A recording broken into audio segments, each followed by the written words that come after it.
paróquia de Santo Antônio de Ibaté, demais padres, caros seminaristas, amados e amadas de Deus. Nós estamos vivendo uma noite toda especial para a nossa paróquia de Santo Antônio, aqui de Ibaté. Vocês agora têm um novo pároco. Já era administrador paroquial, agora tem o título de pároco, que é o vosso pastor, aquele que é presença do Cristo bom pastor, aquele que deve, como presença do Cristo do bom pastor, vos ensinar a palavra de Deus, vos ensinar a fé da igreja, a moral da igreja, vos conduzir no caminho de Cristo. É aquele que deverá vos santificar através da celebração dos sacramentos. É aquele que deverá vos pastorear, vos conduzir, sendo presença do bom pastor. O Padre Bruno não exerce o seu ministério sozinho, ele é pastor de uma comunidade. Já iniciou há algum tempo, mas continua agora de uma forma mais intensa esse caminho bonito de pastor, ovelhas, pastor. Essa interação bonita. E essa interação bonita que constrói a comunidade, que constrói verdadeiramente o povo de Deus, que faz com que a nossa paróquia vá se tornando cada vez mais uma paróquia mais bonita. O papel do Padre Bruno será fazer com que cada uma doe a vida com alegria. Será fazer com que cada pastoral, cada movimento, cada grupo doe a vida com alegria, exerça bem a sua missão e se torne grupo, pessoa, missionário. O caminho da igreja é um caminho de missão. O caminho da igreja é um caminho de viver do Senhor, se alimentar sempre da sua palavra, se alimentar do seu corpo e sangue e ser sua testemunha no mundo. Cada grupo, cada católico, cada pastoral, cada movimento deve assumir o caminho da missão. O Papa Francisco tem falado muito de uma igreja em saída. O que é uma igreja em saída? Uma igreja em saída é uma igreja onde cada católico se sente verdadeiramente discípulo missionário. Discípulo é alguém que segue o Mestre, o nosso grande Mestre é Jesus, é Ele que nós seguimos. E seguindo, somos chamados a testemunhá-lo. A testemunhá-lo onde nos encontramos. A testemunhá-lo em nossa casa, a testemunhá-lo no nosso ambiente de trabalho, nosso ambiente de estudo, de lazer, onde estivermos. Sermos ali testemunhas de Jesus Cristo. A missão hoje, amados e amadas de Deus, ela se realiza em todo tempo, em todo lugar. Nós vivemos numa época em que já há muitas pessoas que não conhecem Jesus Cristo. Há muitas pessoas que até conheceram Jesus Cristo e conhecem Jesus Cristo, mas vivem com a experiência da fé, às vezes um pouco fraca no coração, com a chamazinha da fé se apagando. E essas pessoas precisam ser reevangelizadas. E quem vai reevangelizá-las? Cada um de nós. Cada um de vocês, animados pelo Padre Bruno. O Padre Bruno não tem condições hoje de fazer tudo sozinho mais. E graças a Deus que não tem. O papel dele é ir colocando cada vez mais a paróquia em movimento. No movimento bonito de escuta da palavra, de viver da palavra de Deus, de se alimentar da palavra de Deus. A palavra de Deus, ela forma homens e mulheres, discípulos de Jesus Cristo e discípulas de Jesus Cristo. Ela forma verdadeira homens e mulheres operantes, ela nos coloca numa fé operosa, quer dizer, ela nos coloca verdadeiramente num caminho de fé bonito, onde a nossa fé vai se tornando verdadeiramente uma fé fecunda. E uma fé fecunda não só dentro da comunidade, mas uma fé missionária. E a Eucaristia, ela vai nos alimentando, ela vai fortalecendo a nossa caminhada. A Eucaristia é alimento de caminhada, é alimento de quem caminha, de quem se coloca verdadeiramente no seguimento de Jesus Cristo. Então, nós vamos nos tornando alimentados pela palavra, pela Eucaristia, uma igreja em saída.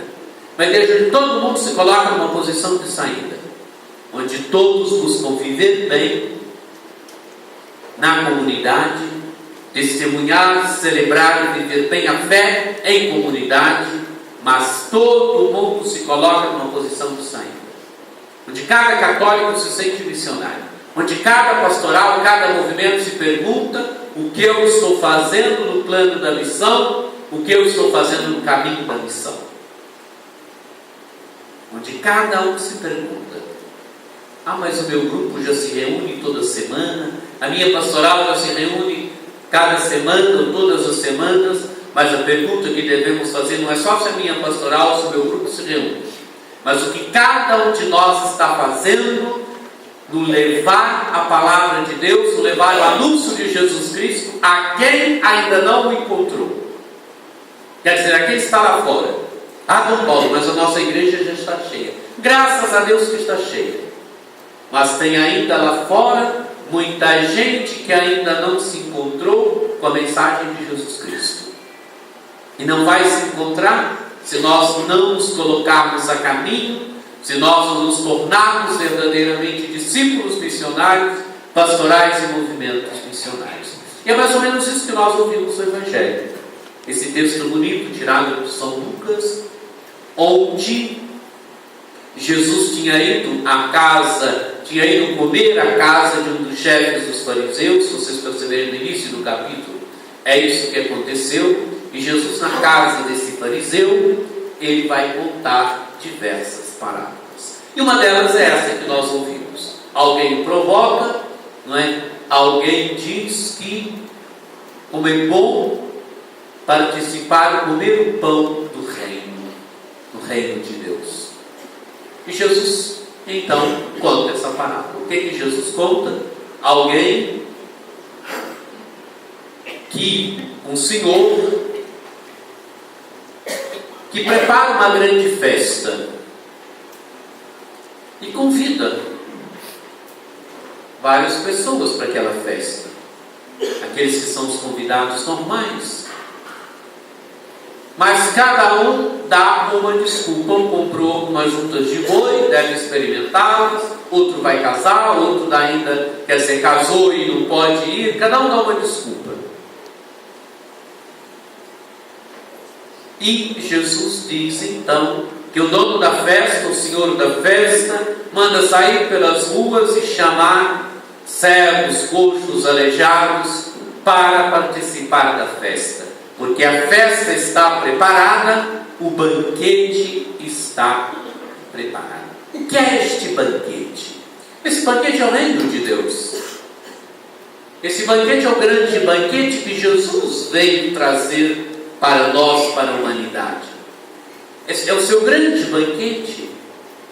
E quais eram os primeiros convidados para este banquete? Eram exatamente os ouvintes de Jesus, os judeus. Eles eram os primeiros convidados para este banquete. Eles eram os primeiros destinatários para este banquete.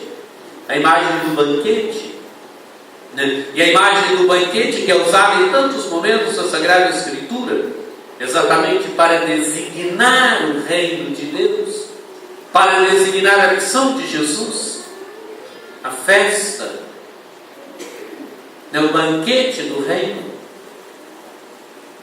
E estes que eram aqueles destinatários da festa do banquete não respondem, ou melhor, respondem não. Cada um dá uma desculpa. E Jesus diz então que eles não participarão do banquete. Mas aqueles que eram tidos como indignos de participar do banquete, cegos, coxos, aleijados, gente que diante da própria lei era vista como de uma forma depreciativa, de uma forma negativa, de uma forma como incapaz, como pecadores e assim por diante, estes são aqueles que são chamados para o banquete. Estes são os convidados, quer dizer, de segunda hora para o banquete. Esses são os que devem participar do banquete. E quem são esses? No fundo somos nós. Nós que éramos estrangeiros, nós que não éramos judeus, e que a salvação também é destinada a nós. Nós somos os grandes destinatários desse banquete.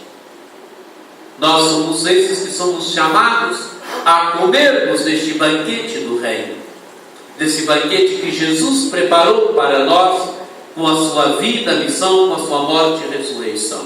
Mas não somos só nós, todos são destinatários desse banquete. Agora comerão desse banquete se nós os convidarmos, se nós lhes anunciarmos Jesus Cristo, se nós sairmos em campo, buscando cada vez mais ser uma igreja missionária. Também eles são chamados. Nós temos que fazer o papel desses servos, daqueles que o Senhor mandou ir de chamar os coxos, cegos e aleijados. E eles estão esperando aí pelas ruas. Nós já fomos chamados, estamos aqui.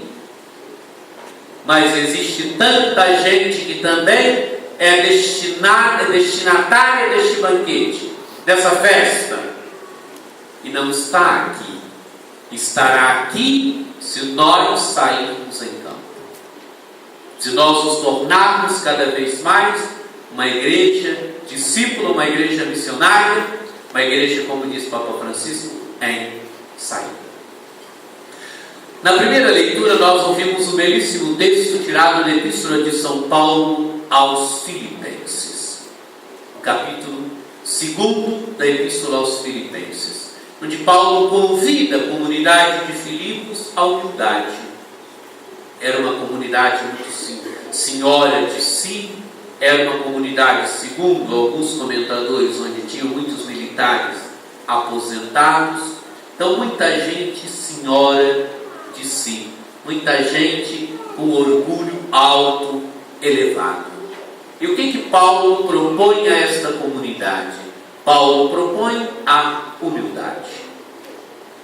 E é interessante que Paulo não usa o exemplo da vida de Cristo para falar da humildade para esta comunidade. Paulo usa o próprio exemplo de Cristo Jesus. Tende em vós os mesmos sentimentos de Cristo Jesus, que era de condição divina, existia em condição divina, diz Paulo em morfé deu, na forma de Deus, e se esvazia da forma de Deus e assume a forma de servo. Se esvazia, ele não deixa de ser Deus, mas se esvazia da glória que ele tinha junto do Pai e assume a condição de servo. Quer dizer, Cristo Jesus que assumiu o quê? A condição humana. Assumiu a condição humana, se tornou como nós, igual a nós em tudo, menos o pecado. E não só assumiu a condição humana, e Paulo diz que se esvaziou mais ainda, se esvaziou até a morte e morte de cruz, não é? O mistério da nossa redenção, que Cristo realizou por nós. Se esvaziou até a morte e morte de cruz. Ele que é Deus, mas ele não se apegou, não ficou agarrado naquilo que ele era, ou naquilo que ele é, Deus. Ele se esvaziou. É bonito isso aqui, né? O nosso Deus é assim, um Deus de amor, um Deus que é capaz de se esvaziar para vir ao nosso encontro e assumir aquilo que nós somos. E não só assumir aquilo que nós somos, Jesus é igual a nós em tudo, menos no pecado, mas se esvaziou até a morte e morte de cruz. Primeiro movimento de descida, Deus que se esvazia e vem até nós, não só vem até nós, mas assume a morte e morte de cruz. A morte de cruz que naquele tempo era a morte dos inimigos, o império, era a morte de bandido, era a morte de gente que era tida como inimigo do império, era a morte de maldição. Jesus se esvazia, assumindo até a morte e morte de maldição por nós. E agora o movimento de subida então. Deus o exaltou e lhe deu o título de Kyrios, de Senhor. Kyrios era o nome de Deus no Antigo Testamento. Quer dizer, os judeus chamavam, não pronunciavam o tetragrama, o nome de Deus, Yahvé, o chamavam Adonai e chamavam também de Senhor. Era o nome de Deus. E Deus então exalta Jesus, eleva Jesus e dá a Jesus o título de Senhor de tudo. Ao nome de Jesus, todo joelho no céu é o que está mais em cima, na terra é o que está mais embaixo, e debaixo da terra ainda. Se o que está em cima deve dobrar os joelhos, o que está na terra deve dobrar, debaixo da terra deve dobrar, quer dizer, todo mundo deve dobrar o joelho para quem? Para Jesus. É uma imagem que indica a totalidade, de que todo o cosmos deve se dobrar diante de Jesus, porque Jesus é Senhor, é aquele que tem o domínio de tudo. Ele é o nosso Salvador. Não é? É um hino bonito, onde Paulo propõe o exemplo de Jesus como exemplo de humildade. Ele que tinha a condição de Deus e assumiu a condição de servo. E se esbaixou até a morte de cruz. A humildade de Cristo. E mediante a humildade de Cristo, Deus que o exalta. E o nome de Jesus, então, é o nome no qual todos nós temos a salvação. O nome de Jesus é o nome que todos nós devemos seguir. O nome de Jesus é o grande nome para todos nós. Amados e amadas de Deus, meu caro Padre Bruno, o caminho que você deve fazer com essa comunidade deve ser sempre esse caminho de fazer com que cada vez mais e mais fiéis possam participar deste banquete de Deus. É o caminho de fazer com que aqueles que já participam do banquete de Deus, do banquete do reino na igreja, se tornem cada vez mais uma igreja em saída, se doem cada vez mais com alegria, se empenhem cada vez mais no testemunho e no anúncio de Jesus Cristo. E de fazer com que cada um viva verdadeiramente numa humildade, e com humildade se coloque verdadeiramente no senhorio de Jesus, reconhecendo Jesus como seu tudo, Jesus como seu Salvador, Jesus como seu Senhor. Amados e amadas de Deus, que o Espírito de Deus que conduziu Jesus nos conduza também, conduza todos nós, conduzam vocês, conduzidos pelo Padre Bruno, a este caminho bonito de seguimento de Jesus no reino, de seguimento de Jesus nessa grande festa, nesse grande banquete de Deus, e de uma doação cada vez mais bonita, levando e anunciando aos outros e às outras com humildade o senhorio de Jesus, através de palavras, através de um testemunho bonito. Que o Espírito de Deus conduza a todos nós por esse caminho. Amém.